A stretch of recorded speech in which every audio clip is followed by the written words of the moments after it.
I think it's pretty safe to say that President Biden is getting fed up with the pathetic man baby that is Donald Trump. Because while Joe Biden and Kamala Harris have actually been responding to Hurricane Helene in a responsible way, making sure that resources are getting deployed where they need them, Donald Trump and his MAGA cult following are out there spreading conspiracy theories that somehow the federal government is nowhere to be found, or that Joe Biden is somehow not doing enough because he hasn't traveled to the affected areas yet. Donald Trump is running to be the next president of the United States. And instead of staying out of the way, making sure that he's not an extra drain on these resources, he's traveling down to Georgia, setting up in the middle of debris fields, and spreading lies about the federal government and its response. So let's go ahead and take a look at what he actually said, and then a little bit later, we will look at some of Biden's responses. The governor's doing a very good job. He's having a hard time getting the president on the phone. I guess they're not being responsive. The federal government is not being responsive, but they're having a very hard time getting the president on the phone. He won't get on, and of course the vice president, she's out someplace campaigning, looking for money. So this is one of the main conspiracies that these people are trying to push, that somehow these Republican governors are unable to get a hold of Joe Biden. This is all to play to the narrative that Joe Biden is punishing Republicans or punishing conservatives. And that is just a flat-out lie. Brian Kemp even had to come out and say, no, Biden has been there every step of the way. He's giving us everything we need. Let's go ahead and take a look at that. The president just called me yesterday afternoon. I missed him and called him right back. And he just said, hey, what do you need? And I told him, you know, we got what we need. We'll work through the federal process. He offered that if there's other things we need, just to call him directly, which I appreciate that. Brian Kemp is the Republican governor of Georgia. And he is saying that Biden is fulfilling his job as president. This shouldn't be controversial. This is what we expect our presidents to do. Joe Biden should be out there making sure that whatever resources these people need, that they get. While Donald Trump goes around trying to score political points, trying to spread these false narratives, not only to rile up his base, but this also undermines the trust in our institutions. Our federal government is working. Roy Cooper even came out and said that exact same thing, that these resources have been deployed, that people are able to take advantage of these, and that we need to work together to make it through this. Let's go ahead and take a look at what he said. And how we are working together to help everyone get through this crisis. Yesterday, we received word from Washington that President Biden approved my expedited request declaring a major disaster for 25 North Carolina counties and the eastern band of the Cherokees. This declaration will immediately pave the way for public assistance to help our hard-hit local governments, as well as provide much-needed relief to our residents through the Individual Assistance Program, and people are already signing up. So as you can see, our federal government is working. We have mechanisms in place to deal with these disasters. Now, I'm not saying that it's going to be a perfect response or that there's not areas for improvement, but the federal government is definitely doing what we expect them to do. So Donald Trump out there spreading these conspiracy theories is just downright reprehensible. He's trying to be the next president of the United States, but he's undermining the trust in our institutions. And even the media is playing into these conspiratorial games. When they ask President Biden such a stupid question, like this one. On the hurricane, Mr. President, why weren't you and Vice President Harris here in Washington commanding this weekend?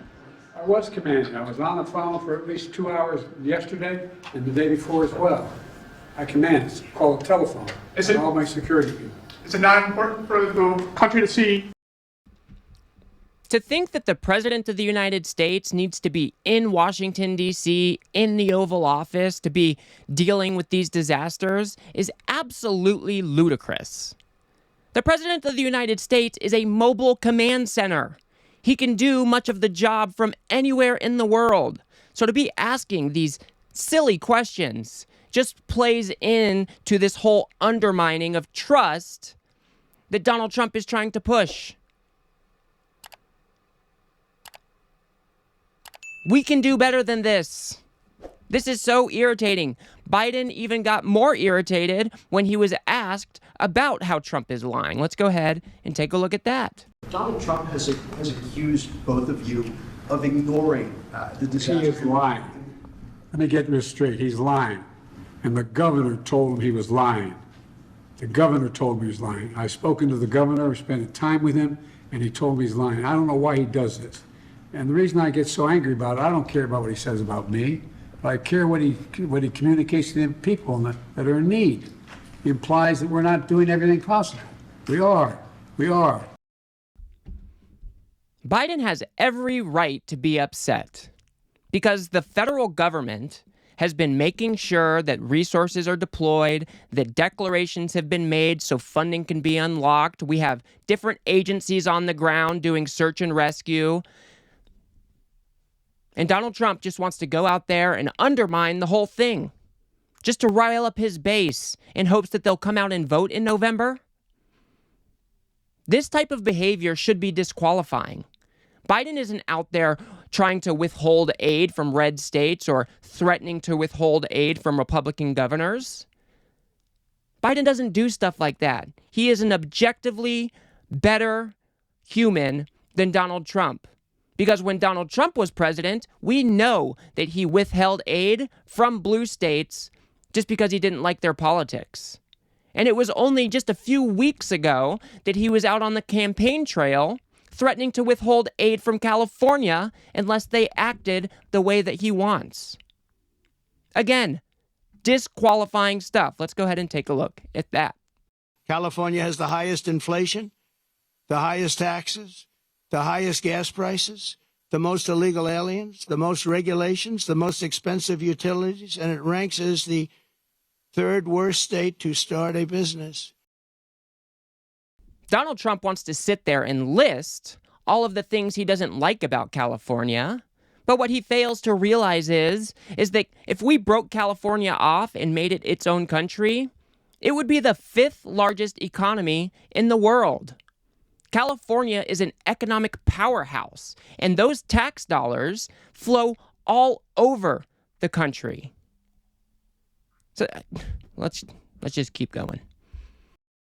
It also has the most people leaving it. The Republican nominee for president also criticized the government's response to the ongoing landslide in Rancho Palos Verdes.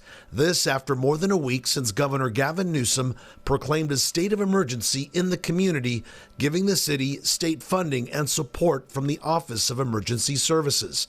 Trump also said he would withhold federal firefighting aid to California once he's in the White House. Gavin Newsom is going to sign those papers, and if he doesn't sign those papers, we won't give him money to put out all his fires. And if we don't give him the money to put out his fires, he's got problems. He's a lousy governor. Later in the day, California professional firefighters put out this statement saying, "It is shocking that we have a presidential candidate who is threatening our public safety and doesn't even care what the consequences are to firefighters and the public." The person who said that is 100% correct. Donald Trump doesn't care about you. He doesn't care about me. If you disagree with him, then you're just out of luck. And for him to be threatening to withhold aid from California before he even makes it into the presidential office again is horrendous. We know that Donald Trump is a terrible leader because even when disasters strike, like this one, he cannot muster up the strength to be a leader for one goddamn second. Because it's all about Trump. He only looks out for himself. He doesn't care about the American people. He doesn't care the consequences of withholding aid in times of disaster. He's just trying to score political points in an effort to stroke his ego a little bit more and make himself feel better. So we need to make sure to keep him miles away from the office of the president.